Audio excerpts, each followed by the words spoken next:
মুসলিম ভাইরা আসসালামু আলাইকুম। আজকে শুক্রবার, জুমার দিন, জুম্মা মোবারক। আসেন সকলেই আমরা প্রস্তুত হয়ে জুমার দিকে রওনা দেই। রওনা দেওয়ার আগে আমরা 10টি করে টাকা পকেটে রাখবো, যারা গরিব মিসকিন আছে এদেরকে দেওয়ার জন্যে। আপনি মনে রাখবেন যে দান করা ফরজ। সূরা আল ইমরানের আয়াত 134 দেখতে পারেন। সেখানে আল্লাহ তাআলা বলেন, যারা ভালো ও খারাপ অবস্থায় দান করে, যারা রাগকে দমন করে, অপরের দুষ্টুরি ক্ষমা করে দেয়, সৎ লোক, সে এই জাতীয় লোককে আল্লাহ খুবই পছন্দ করেন। তো আসুন আমরা প্রত্যেকে কম বেশি দান করি, গরিবকে সাহায্য করি। এটা মানবতা, এটা ধর্মীয় কাজ এবং অনেক নেকির কাজ। এটা সৎ কাজের মধ্যে পড়ে। কাল কিয়ামতের দিন আপনার সৎ কাজ আপনার উসিলা হতে পারে। সুতরাং আসুন আমরা কমপক্ষে প্রতিজন 10টি করে টাকা মসজিদে নিয়ে যাই, অভ্যাস গড়ে তুলি এবং অপরের গরিবদের উপকার করি। উপকার করার মতো ইবাদত একটা বড় ইবাদত। সকলকে আমার সবিনয় অনুরোধ, যে যার তো অনুযায়ী, সামর্থ্য অনুযায়ী দান করুন। ওমা আলাইনা ইল্লাল বালা ওয়া আখিরু দাওয়ানা লিল্লাহিল হামদ।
প্রিয় ভিউয়ার্স, আজকে আমি একটা হাদিসের রেফারেন্স দিয়ে একটা কথা বলতে চাই। সেটা হলো, আমরা যে টুথপেস্ট ব্যবহার করি এবং যে ব্রাশ করি, এই ব্রাশে এমন রাসূলুল্লাহ সাল্লাল্লাহু আলাইহি ওয়াসাল্লাম প্রতিটা খাওয়ার পরে কিন্তু দাঁত খিলাল করতেন।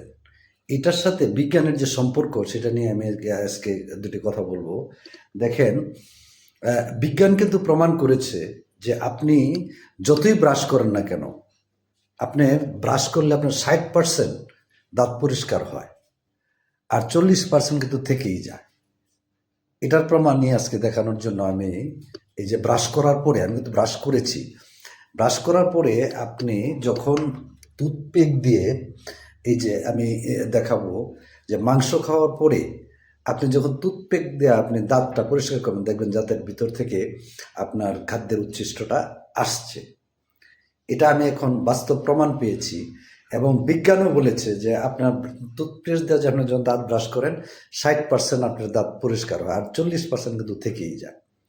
এটা কিন্তু এই হাদিসটা আজকে, এই হাদিসের কথাগুলি, এই যে রাসূলুল্লাহ সাল্লাল্লাহু আলাইহি সাল্লাম যে টুথপিক ব্যবহার করতেন, প্রতিটা খাবারের পরেই উনি কিন্তু টুথপিক ব্যবহার করতেন, এটা অত্যন্ত যুক্তিসঙ্গত এবং এটি যে সঠিক আজকে তা প্রমাণিত হয়েছে। এই টুথপিক দিয়ে আপনি খাওয়ার পরে যখনই আপনি দাঁত ব্রাশ করবেন, আমি সরাসরি দেখাচ্ছি না, কারণ আমার এটা বের করে দেখালে আপনার কাছে হবে যে ভালো লাগবে না। যেহেতু আমি সেটা প্রমাণ পেয়েছি যে দাঁতের ফাঁকে ময়লা কিন্তু দাঁত ব্রাশ করলে আসে না, সেটা থেকেই যায়। এটা প্রমাণিত এবং রাসূলুল্লাহ যে বিজ্ঞানভিত্তিক কাজ করতেন, এটা একটা প্রমাণ। আজকে আমি সেই প্রমাণটা দিলাম। এটা আপনি সার্চ দিয়ে দেখতে পারবেন যে আপনার ব্রাশে সম্পূর্ণ দাঁত পরিষ্কার হয় না। তা আমি কি সঠিক বলেছি? ভালো লাগলে লাইক করবেন এবং কমেন্টসে জানিয়ে দেবেন।